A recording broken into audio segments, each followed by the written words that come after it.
Boa noite, irmãos. Hoje eu preparei uma história que eu não fiz isso, então. Mas hoje eu preparei uma história que basicamente todo mundo já sabe, que todo mundo meio que já cansou de ouvir essa história. É uma história simples, porém que toda vez que a gente vê essa história, a gente sempre tem alguma coisa para tirar de lição dessa história. A nossa história começa numa família bem grande. Não é uma família de 5 filhos, assim, normal não, tá? Que é a minha. É uma família de, digamos que tinha 12 filhos e uma filha. Alguém sabe que família é essa? Família de Jacó. De mulher, de Jacó tinha 2. E tinha 2 concubinas. É um homem feliz assim, né? Alguém sabe o nome delas?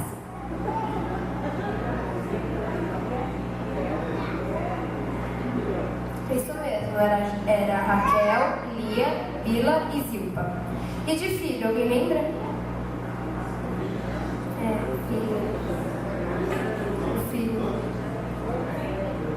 era Rúben, Simeão, Levi, Judá, Issacar, Zebulon, Dan, Naftali, Gade, Azer, e José e Benjamim.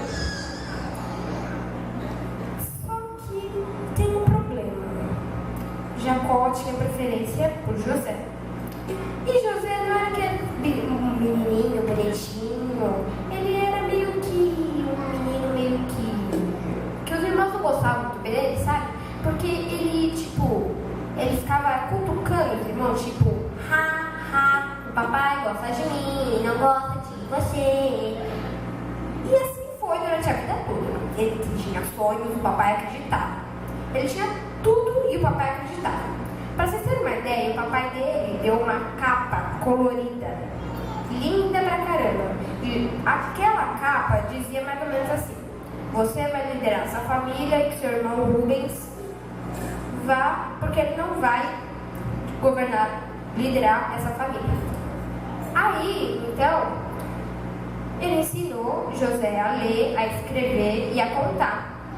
E os irmãos dela ficaram muito invejosos, tiveram muita dor de cotovelo. E aí, um certo dia, eles pegaram José, que foi levar comida para eles saber as notícias, né, espionar.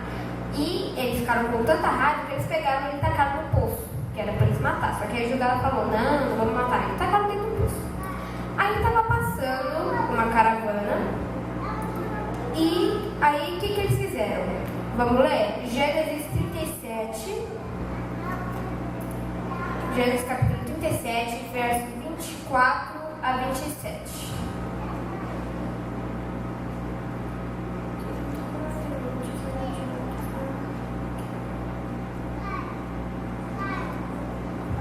Agarraram-no e jogaram no poço, que estava vazio e sem água. Ao se assentarem para comer, viram ao longe uma caravana de ismaelitas que vinha de Gileade. Seus camelos estavam carregados de especiarias, bálsamo e mirra, que eles levaram para o Egito. Judá disse então aos seus irmãos: que ganharemos se matarmos nossos irmãos e escondermos seu sangue? Vamos vendê-lo aos israelitas, não tocaremos nele, afinal é nosso irmão e nosso próprio sangue. E seus irmãos concordaram. A inveja é uma coisa que, como a Simone disse, é como um câncer. Ela se apodera de você de uma forma que você não consegue se libertar dela. Veja o caso, por exemplo, de Saul com Davi. O que Davi tinha feito para Saul? Nada. Veja Caim e Abel. O que Abel fez para Caim? Nada. E Caim, mesmo assim, foi lá e matou o irmão dele. A inveja é uma coisa que corrói a pessoa e, às vezes, corrói várias pessoas juntas, porque ela é como uma doença contagiosa. Pega em um e vai pegando em várias pessoas. Então, vocês imaginem, José foi traído, foi vendido, foi separado das coisas que ele amava, foi restrito, digamos assim, das coisas que eram mais importantes para ele. Ele não viu o seu pai envelhecer, ele não viu os seus irmãos casarem, não viu o seu irmão amado Benjamim crescer. E ele foi enviado para um país poligâmico, com pessoas que ele não conhecia, com uma cultura totalmente diferente. e chega lá e ainda é um escravo. Ó a situação. Ele vai chorar? Ele poderia chorar. Só que se ele chorasse, ia ser pior, porque ele ia dar uma chicotada. Então, chorar não ia ser bem por causa dele, né? E aí, chegou um homem chamado Potifar. O que Potifar era mesmo? Capitão da guarda do exército, isso mesmo. E comprou José. Levou José para casa dele. E aí José começou como qualquer outro escravo, né? Trabalhava. Só que José sabia ler, escrever, contar e tinha um ótimo dom de administração. Tanto que Potifar, ao perceber isso, colocou ele para administrar a própria casa dele. Quer ver?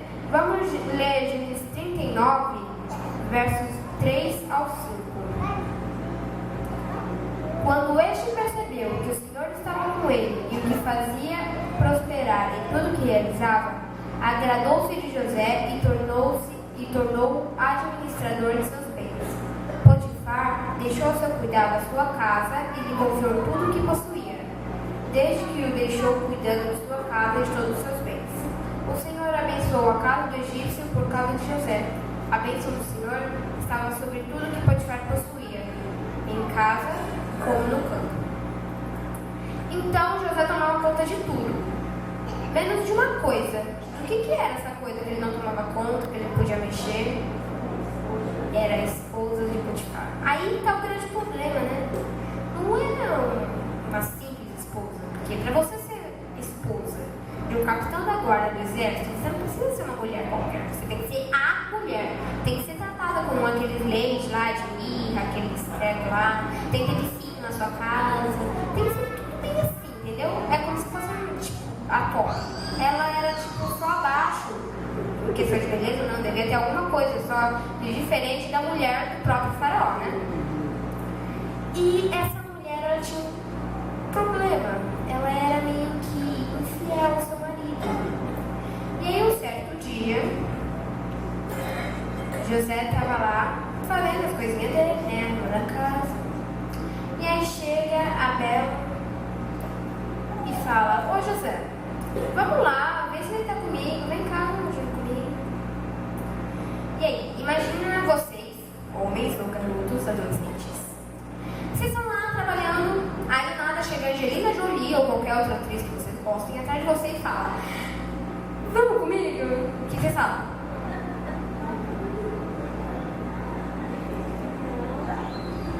O que vocês falam? José tinha entre 15 e 17 anos. Ele estava meio com que os nervos da flor da pele. Para um cara desse, chegar para uma mulher daquela e falar: não, tem que ter meio que um conflito interno aí, né? Aí, José, o que ele disse? Depois de muitos, falou: não. E a esposa de Potifar, o que fez? Insistiu, e ele continuou: não e não. Até que chegou um ponto que ela ficou tão brava que ela arrancou a roupa dele, tipo, rasgou a roupa dele, arrancou a roupa dela e fez aquele velho teatrinho da mulher vítima. Ele me atacou. Por que ela fez isso? Alguém já parou pra pensar por que ela fez isso? Não era pelo simples fato de que se ela não botasse na cadeia, ela ia, estava perdida, que ela ia perder o nariz, várias coisas. Não era simplesmente por esse fato. Era o fato de que ela foi rejeitada. Todos os homens daquela cidade gostavam dela. E ela tinha isso aqui, ó, na mão dela, ajoelhados aos seus pés. E o único homem daquela cidade toda, daquele país inteiro, na verdade, né, que ela se humilhou para pedir, não aceitou.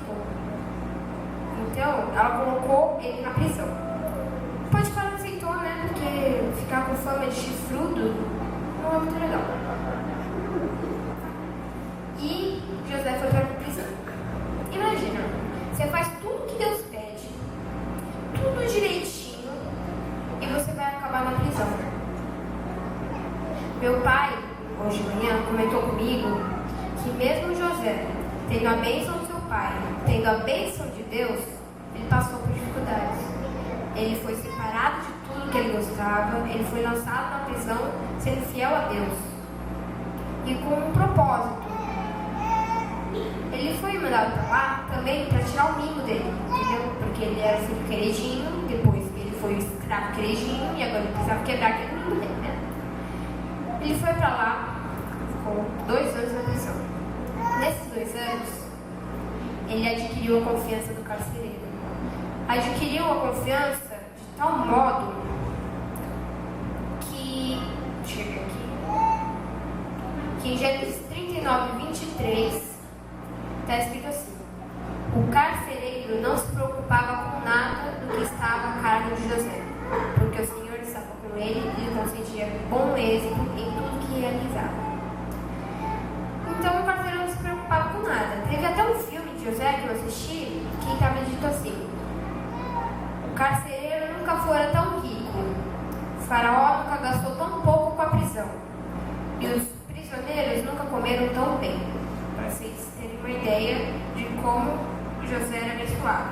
Chegavam a dizer que tudo que José colocava a mão brotava, florescia. E aí chegou um dia que vieram 2 pessoas novas na prisão. Quem eram essas 2 pessoas? O copeiro e o padeiro do faraó. Os 2 estavam lá, eram hóspedes especiais, que eram nobres. E um dia os 2 tiveram um sonho, na mesma noite. Sonhos difíceis, estranhos, que deixavam eles... Sabe quando você tem aquele sonho que você não consegue dormir, você fica aqui, quer dizer esse sonho? Então, eles tiveram 2 sonhos desses, um cada um. E no outro dia ficava lá, matutando na cabeça. O que esse sonho quer dizer? O que esse sonho quer dizer? E eles ficavam muito angustiados por causa disso. Aí José chegou lá e perguntou: por que vocês estão angustiados? Eles falaram: tivemos sonhos estranhos, não sabemos o que quer dizer. E aí José pediu, falou: eu sei interpretações, vocês podem me contar que eu interpreto para vocês. Quem contou primeiro foi o copeiro. Vocês lembram do sonho do copeiro? O sonho do copeiro foi o seguinte: ele estava andando num pomar onde havia 3 parreiras velhas com muita uva. Ele pegou o cálice do faraó, espremeu a uva, fez o vinho e deu para o faraó beber. Para uma pessoa como a gente, né, isso não quer dizer nada, mas para ele ficava matutando na cabeça, né, porque cada pessoa é pessoa.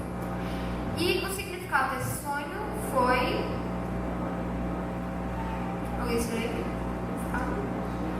O significado do sonho foi que em 3 dias o faraó viria e libertaria o copeiro, que voltaria a assumir o seu cargo. O padeiro, então, vendo que o sonho do copeiro, seu amigo, era bom, quis contar o dele também. Tipo, vai que o meu é da hora também. Aí ele foi lá e contou. Tinha 3 cestos na cabeça dele com pães brancos. Pães, bolos, essas coisas. Aí ele estava andando e aí do nada veio um monte de corvo e começou a comer os pães e a picar a cabeça dele. Esse sonho é mais de filme de terror. O que quer dizer esse sonho? Isso, em 3 dias o faraó ia e também ia libertar ele. Só que ele ia enforcar o padeiro.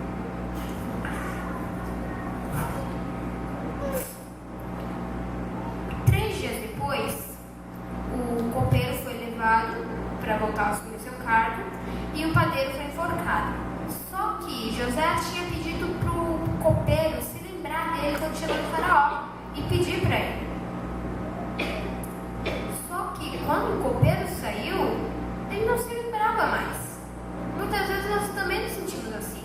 Nós fazemos o bem para uma pessoa e quando pedimos algum favor, nós nos sentimos esquecidos. Tipo, a pessoa fala: o que você não fez para fazer isso? Você não fez nada. E às vezes você até ajudou a pessoa numa coisa que ela precisava muito, se sente assim, esquecido. Muitas vezes nós nos sentimos assim também. Ele ficou esse tempo de 2 anos na prisão, até que o faraó teve 2 sonhos. primeiro sonho foi o das vacas. Alguém se lembra desse sonho? Havia 7 vacas gordas e 7 vacas magrinhas. E as 7 vacas magrinhas comeram as 7 vacas gordas e continuavam magrinhas. E o da espiga de milho eram 7 espigas raquíticas. Sabe aquela espiga de milho que você não compra na feira porque tá muito feia? Então, era daquelas. E aquela espiga que você... que espiga! Para que você morre para comprar aquela espiga na feira? Então, existiam essas 2 espigas. E essas espigas quíticas foram lá e comeram as bonitas. E continuavam feias. E aí o faraó também ficou matutando as ideias de que aquele sonho significava. E aí no dia seguinte ele chamou médiuns, adivinhos, sábios, chamou muitas pessoas, muitos mesmo, que naquela época poderiam interpretações. E nenhum deles conseguiu. Até que depois de muitas tentativas, o copeiro se lembrou de José. E foi lá falar pro faraó. Faraó, quando você me mandou pro calabouço, lá pra prisão, eu tive um sonho, e aí um homem desvendou esse sonho para mim, interpretou ele para mim, e o significado estava certo. Ele disse que em 3 dias eu ia voltar a assumir meu cargo, e em 3 dias depois eu assumi meu cargo. Aí o faraó falou: traga esse homem aqui. Imagina, você está na prisão há 2 anos e é chamado pelo faraó. Imagina o medo que não dá. Olha só, você é hebreu, o Egito já era considerado um lixo. Aí você ainda era escravo, então o escravo hebreu já era mais um lixo ainda. E você era um escravo prisioneiro hebreu. Tradução, você era nada. Pro faraó mandar cortar sua cabeça era um aceno de mão. Simples. E mesmo assim, José foi, ele era um brigadeiro. Chegou lá, o faraó contou os sonhos a ele e ele interpretou os sonhos. Ele falou, que não conseguia, e interpretou os sonhos com a vontade de Deus. Gente, pensa bem, um faraó, líder de uma nação, ouvi que haveriam 7 anos de muita fartura, que nunca houve na terra. Uau, todo mundo vai engordar. Notícia seguinte, notícia má, vão haver 7 anos de fome que vão dizimar a terra. Nossa, vai todo mundo engordar, vai depois todo mundo perder quilo e morrer. Ele ficou preocupado, e óbvio, né?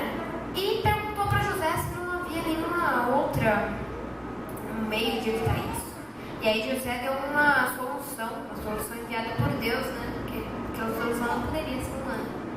Durante os 7 anos de fome, eles deveriam armazenar 7 anos de fartura, perdão. Eles deveriam armazenar 1/5 da colheita. E durante os 7 anos de fome, deviam devolver ao povo. Devolver ao povo e as nações, que provavelmente não iam saber disso, né?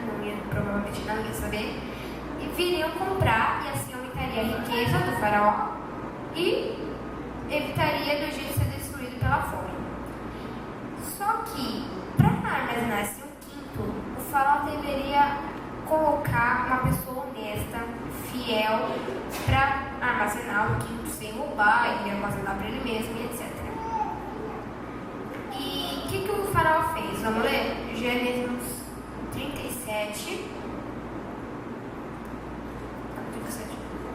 47, perdão.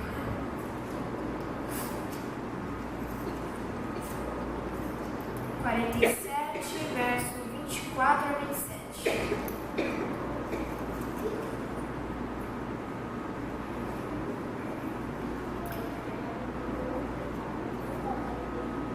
Perdão, é 41, 39.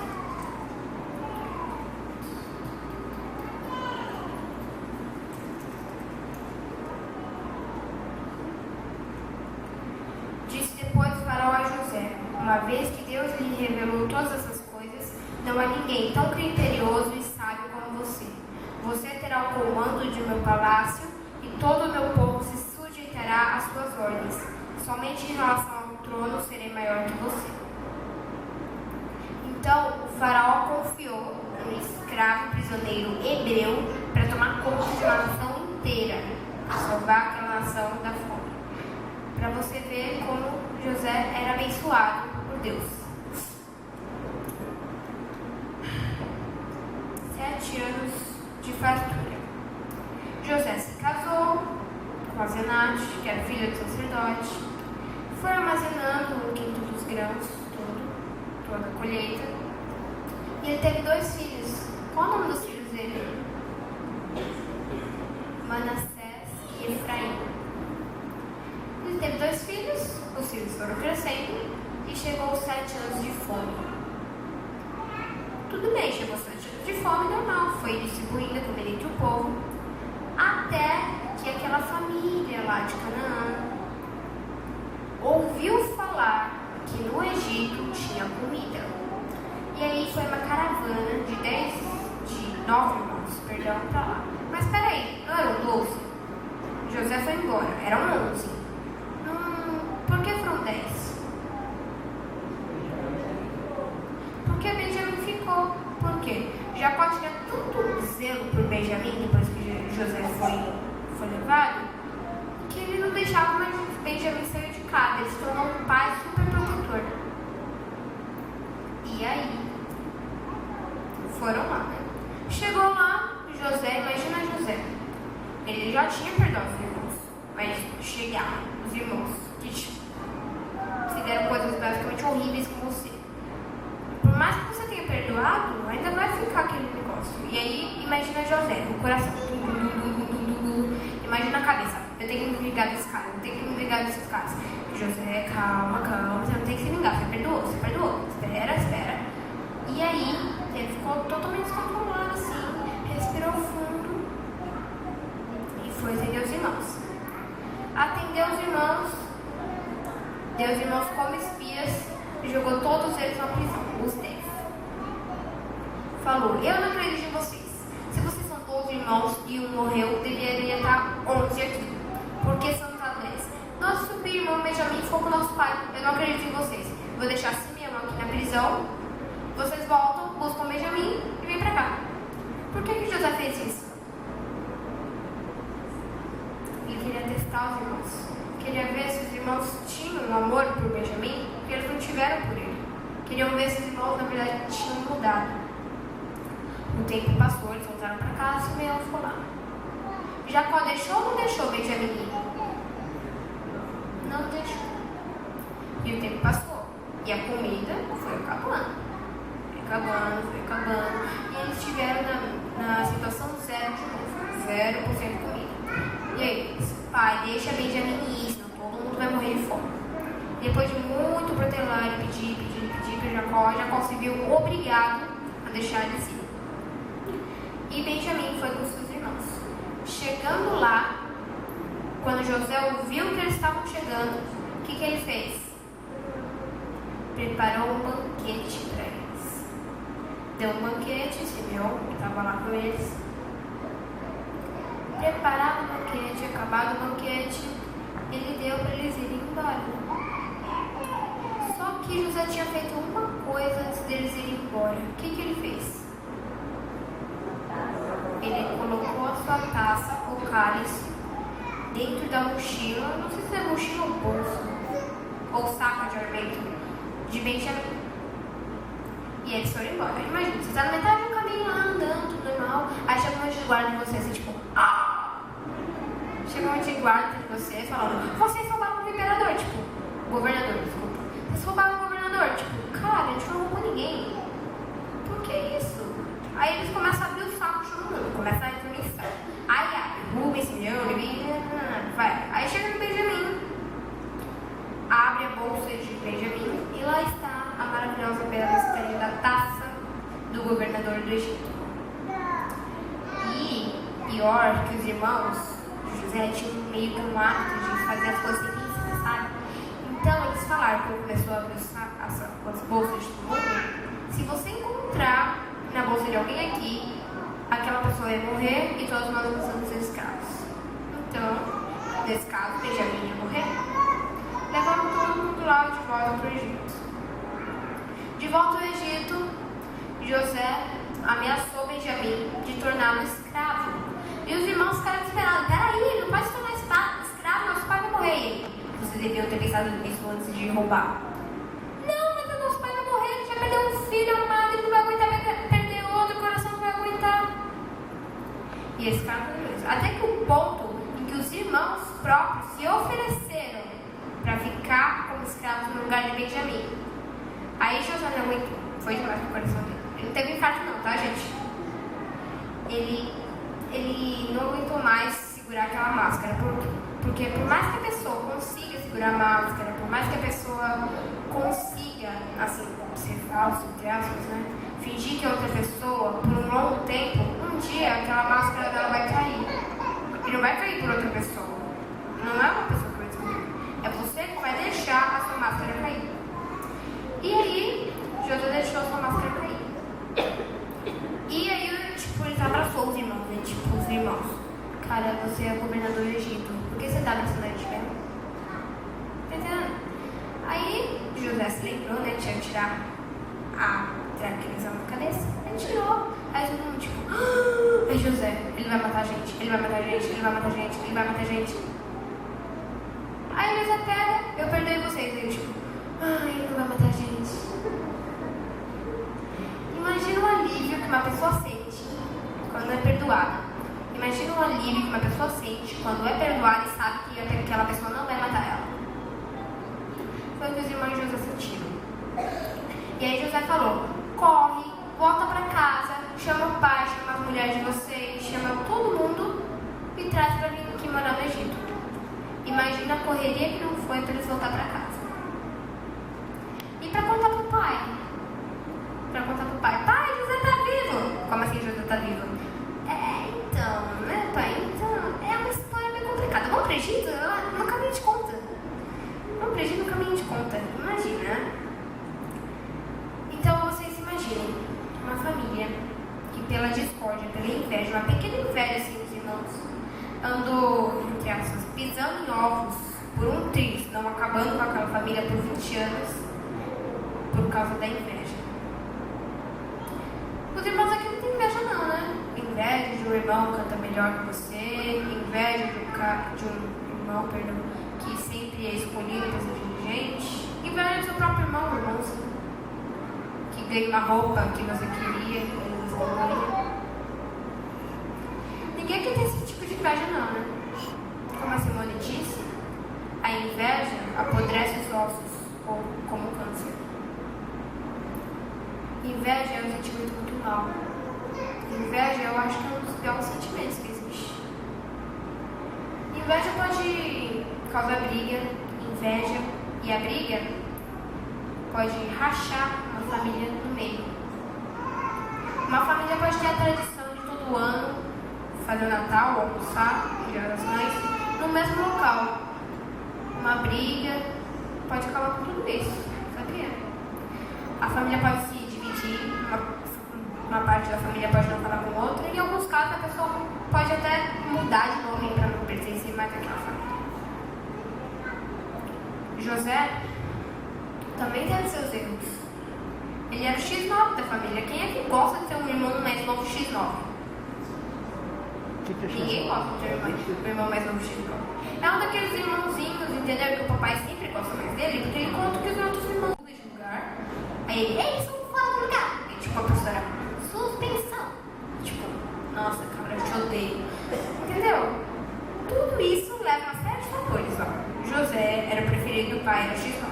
O pai preferia José, deu uma capa a ele, preferiu ele. Os irmãos ficaram com inveja por causa de José. Então, para aquela família se reunir de novo, José precisava perdoar os irmãos. Os irmãos precisavam perdoar José. O pai precisava perdoar os irmãos precisavam perdoar o pai. Viu? Que maratona? Essa maratona ocorreu apenas por uma coisa. Só uma coisa poderiam fazer com que essa maratona ocorresse. Deus. Sem Deus, se aquela família vivesse sem Deus, você acha que Jacó ia conseguir perdoar os irmãos, os filhos deles por ter jogado o irmão e vendido como escravo? Você acha que José ia conseguir perdoar os irmãos? Ou os irmãos perdoar José? Você acha que alguém ia conseguir se perdoar naquela família? Sem Deus? Não.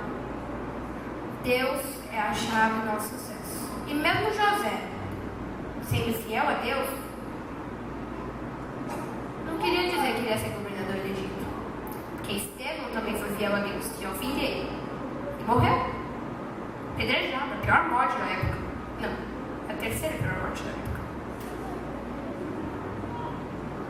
Olha só, o fato de você ser fiel a Deus, eu não estou querendo ser pessimista, mas o fato de você ser fiel a Deus não quer dizer que você é um rei. Não. Vai querer dizer que você talvez tenha uma coroa guardada lá no céu. Aqui na terra, nós não sabemos. A única coisa certa que tem aqui na terra é que a gente vai morrer um dia. Alguma coisa que tenha certo aqui na terra. Se você vai ter pai ou não, não é certo. Se amanhã você vai estar vivo ou não, não é certo. Se essa igreja vai demolir agora, também não é certo. Nada é certo além dessa coisa, você vai morrer. Então, a nossa vida é curta. É curta demais para você ficar brigando com seu irmão por causa de inveja. Então, o perdão também serve para isso. O perdão serve para você viver mais. Você com aquela bagagem de briga, aquela bagagem de dor, de sofrimento, de mágoa que você traz, só vai diminuindo o seu tempo de vida. Perdoa logo para aumentar, reverter a situação. Então, nessa noite, eu espero que vocês não guardem mágoas. Como a semana diz, a mágoa é como câncer. E é contagiosa, é pior. Então, eu espero que nessa noite e pelo resto da vida de vocês não guardem mágoas, que vocês perdoem-se uns aos outros. Porque este é, na verdade, quase o sentido da sua vida. Você perdoar as pessoas e agir bem com elas. Mas perdoar não significa que você vai esquecer. Perdoar significa que você vai lembrar, mas você não vai lembrar como. José foi vendido como escravo para ser depois governador do Egito para salvar o mundo todo. Perdoar significa que você vai lembrar, mas vai lembrar de uma forma diferente. Você vai lembrar como de uma forma que Deus proveu na sua vida para você ser alguém, para você ser alguma coisa que valesse a pena. Perdoar é pensar que um dia aquela pessoa também sentiu alguma coisa para fazer aquilo com você. Isso é perdoar. É ver, colocar-se no lugar da outra pessoa, tentar entender por que ela fez isso. E quando você fizer isso, você vai notar que a sua vida vai ser muito mais fácil. Você não vai ficar na ruinha. Se te colocar no mesmo grupo daquele irmão, daquela irmã, você não vai ficar conversando com ela. Você vai conversar com ela normal, porque senão já vai ter acontecido. Essa é a sentido. Esse é o tipo de pessoa que você deve ser. Esse é o tipo de cristão. Eu imagino que se José não tivesse perdoado os irmãos dele, o que vocês acham que ia acontecer com a família toda dele? Ela ser destruída, dizimada. Por quê? Porque José não ia dar comida para eles. José, na verdade, poderia até torturar ou fazer uma vingança com os irmãos deles. De uma forma que a família de Canaã ia ficar com raiva dele. Porque ninguém sabia que os irmãos tinham jogado no buraco. Então, perdoem, irmãos. Porque o perdão é a maior dádiva de Deus depois do amor. Porque sem amor você não perdoa. Então, Deus te perdoa se você perdoar os outros. Porque se você não perdoar os outros, você acha que é justo Deus te perdoar? É isso que eu quero deixar para vocês pensarem hoje, durante essa semana. Amém.